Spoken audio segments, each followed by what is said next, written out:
pensa sobre essa batalha que nós chamamos, né, de batalha entre os exércitos objetivo e subjetivo, que na verdade compõem essas vozes que nós temos que vêm de fora e de dentro, né? A gente fica pensando como é que a Joana, na experiência dela, lidou com esse conflito, né? E a gente percebe assim como é importante a gente ser capaz de decodificar essas vozes que existem dentro de nós, porque se daqui a pouco a gente falou nos outros, nas partes desse episódio, né, dessa questão da polifonia, e se a gente pensa que a gente é como uma orquestra em que a gente tem, de certa forma, na parte subjetiva, uma orquestra interna, na parte objetiva, uma orquestra externa. Se a gente não está conseguindo decodificar que melodia a gente quer tocar, daqui a pouco a gente tem uma grande confusão aí, né? Uma orquestra desafinada de um lado e uma orquestra desafinada do outro. Então, e isso vira uma grande batalha e uma grande confusão em que a gente tem que poder, de certa forma, identificar que vozes são dominantes dentro de nós, que vozes fazem parte de nós e estão, de certa forma, escondidas, silenciadas, amordaçadas, que vozes estão dentro de nós e fazem sentido para nós, e que vozes estão dentro de nós, mas não fazem sentido para nós, né? A gente tem que poder identificar essa tensão que existe entre aquilo que está dentro da gente, mas não é legítimo em nós, porque não faz sentido para nós. E me parece que a Joana, né, ela tinha essa habilidade, ela conseguiu fazer isso. Eu acho, é muito interessante, ela conseguia distinguir as diversas vozes. Ela sabia quando ela não escutou alguma das vozes, quando ela não escutou, por exemplo, Santa Catarina e fugiu de uma prisão, né? Pulou de uma torre para fugir de uma prisão. Quando ela escutou as vozes e sabia que seria capturada, não sabia quando, e optou por seguir o comando dessas vozes, mesmo contra a vontade interna, ou seja, contra a sua própria voz interna. Quando ela decidiu invadir Paris numa primeira invasão que foi fracassada, ela não conseguiu nem chegar, né, bem até Paris, e ela sabe que ela não fez isso comandada pelas vozes de Santa Catarina, do Arcanjo Miguel, de Santa Margarida.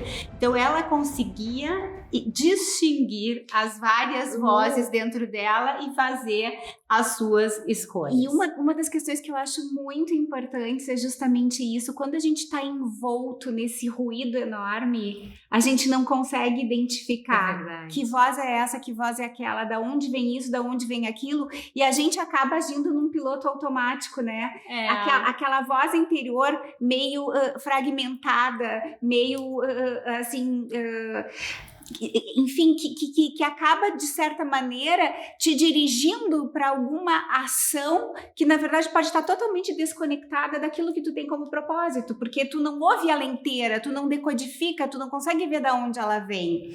E a Joana, ela tinha plena ciência, ela até podia ir contra essa voz, mas ela sabia da onde ela vinha. Ela tinha posse da unidade discursiva. Exatamente, exatamente. E aí eu fico pensando, né, você que está aqui com a gente poderia pensar, tá, mas como é que eu faço para poder viver bem essa batalha de vozes que a gente naturalmente tem? Como é que eu faço para poder decodificar essas vozes, né, fora e dentro de mim, esse jogo dialógico que a gente tem?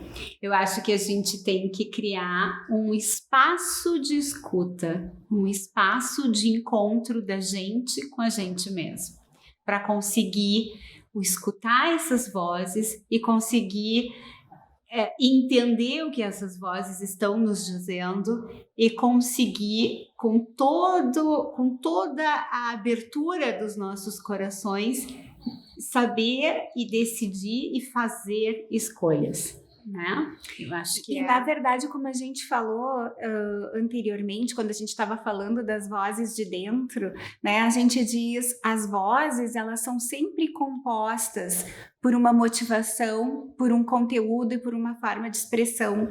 Então, como é importante a gente poder identificar, né, que essas três partes, elas têm que estar sempre muito ligadas. Vamos pegar um exemplo assim, o que eu, como mulher, desejo? Desejo ser feliz. Ótimo. O que é ser feliz? O que é ser feliz? Qual é o conteúdo se eu não estou conseguindo entender toda a unidade discursiva, daqui a pouco vem de fora para mim que para ser feliz basta casar. E que para casar eu tenho que fazer uma festa enorme, gastar um dinheiral que eu nem tenho, né? Porque na verdade eu estou pegando fragmentos de vozes indissociadas umas das outras e juntando numa coisa só.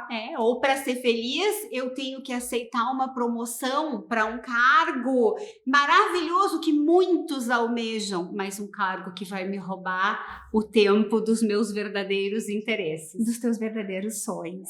Como é importante a gente ser capaz de decodificar essas mensagens, e esse exercício de decodificação significa ser capaz de reconhecer a mensagem, ser feliz, motivação, mas como é que eu sou feliz, né? Como é que eu sou feliz? Como é que eu expresso isso e como eu chego a isso? Não é como que a sociedade me diz, case-se. É um exemplo. Né? Ou seja promovido. Ou se eu não tenho... enriqueça. Se eu não tenho a menor vocação para casamento, por exemplo, não é o meu caso, mas se eu não tenho a menor vocação para isso, eu daqui a pouco estou sendo desviada, né, para fazer alguma coisa que os outros estão me dizendo, entende? Quer dizer, dá uma misturança nessa polifonia daí enlouquecedora que a gente vive quando a gente não para silenciar. E aí vem uma questão: como é que eu vou saber se esta voz ela tem legitimidade dentro de mim, a de fora, ou a que está dentro ali me buzinando também, se ela é legítima dentro de mim? Eu gosto muito do trabalho de uma professora da Universidade de Harvard chamada Erica Fox, e ela diz que a gente tem uma coisa chamada de centro de bem-estar, que na verdade é como se fosse uma espécie de bússola que vai nos indicar, né, se algumas tomadas de decisão na nossa vida elas estão adequadas para nós e estão em conexão com o nosso propósito ou não. Como é que a gente consegue chegar nisso? Se a gente, de fato, silenciar, deixar essas ideias, essas vozes desfilarem e conhecer essas vozes. Na medida em que a gente conhece essas vozes, a gente conhece cada vez mais a si próprio. E aí, quando eu penso assim, bom, quero ser promovido, e eu vou deixar. Quero ser promovido. Motivação, ser feliz. Como? Promoção, de que forma, né? De uma maneira, quero trabalhar me expondo, quero trabalhar atrás de um bastidor. Aí eu percebo e digo assim, não, mas isso aqui não me cai muito bem. E quando a gente presta atenção no conteúdo das vozes, a gente sabe para onde as vozes nos levam. Isso é perfeito. Mas a gente tem que escutar realmente. E sabe.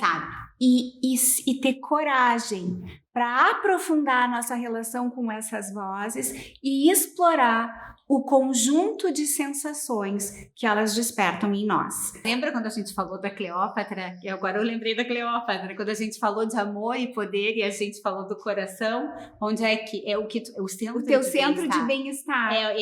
Isto é bem como tu disseste, é sensorial, é sentido. Porque nós somos seres integrados, nós não somos desintegrados. Essa história de querer que a gente já falou daí na Cleópatra, né? Fatiar o ser humano não dá. E o centro de bem-estar, ele se manifesta nesse conjunto de sensações que a gente é capaz de experimentar uma vez que nós não estejamos imersos numa polifonia desafinada. Portanto, né, a gente precisa, na medida em que a gente começa a selecionar, essa voz faz parte de mim, eu conheço essa voz, mas ela não faz parte de mim, eu não quero ela para mim, porque ela não está indo ao encontro do meu propósito de vida, eu vou compondo a minha orquestra. Sim, cheia de polifonia, sim, mas de uma polifonia que está em plena sintonia e integração conosco, exato com quem nós realmente somos. Então, a gente, né, conclui esse episódio das vozes aqui, dizendo que essa é uma grande... As vozes objetivas e as vozes subjetivas, elas estabelecem, sim, uma grande arena, mas é uma arena de construção, é uma arena de crescimento, desde que a gente tenha a coragem de empreender e a disciplina, né, de empreender profundamente nesse processo, né, de escuta principalmente de si mesmo e daquilo que faz sentido para todos nós. O que o Sócrates disse?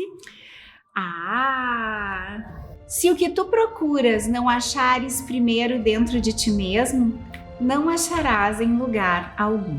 Continue conosco no próximo episódio sobre Joana d'Arc. Quem é dono de Deus?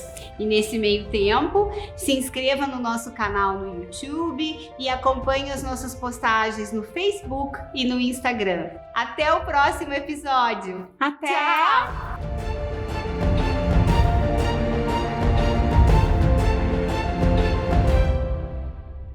Uma coisa que é importante vocês terem em mente com relação ao julgamento de Juan, que é o julgamento da condenação, é que esse julgamento foi um julgamento político.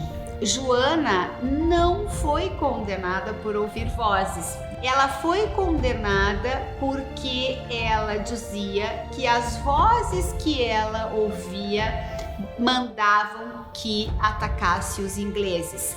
Ela foi condenada porque ela dizia que as suas vozes afirmavam que a pretensão legítima ao trono da França era de Carlos VII. E essa reivindicação de Joana era uma reivindicação política. Então não é de se surpreender que todo o julgamento dela tenha sido político.